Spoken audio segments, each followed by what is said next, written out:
This is a diagram of a superfatted saponification. It looks a little really similar to that other diagram. It's a little different.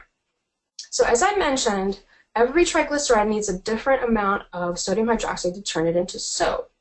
That's because different oils are made up of different kinds and amounts of fatty acids. Remember these little tails that are on here? Well, they're all different kinds of fatty acids. And one oil, like olive oil, will have different fatty acids than the palm oil. So it'll need a different amount of sodium hydroxide to turn it into soap. And that amount is called the saponification or sap value. It's very important to use the right amount, because if you use too much lye and there's not enough oils, you could have soap that's lye heavy, and that could be really damaging to your skin. But if you create your soap with less sodium hydroxide than you'll need, you'll have a bit of oils left over in your soap because there isn't enough lye to turn it into soap.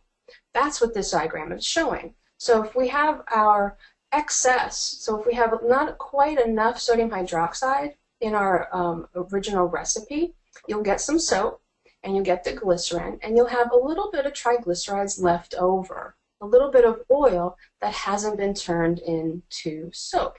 And that's what we call superfatting, when you have these excess oils. Now, you can either formulate your recipe so that it has too much oil or not enough lye.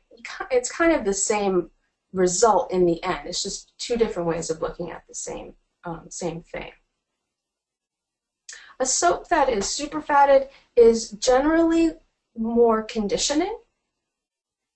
And when you superfat, you prevent the possibility of having soap that has too much sodium hydroxide or is lye heavy.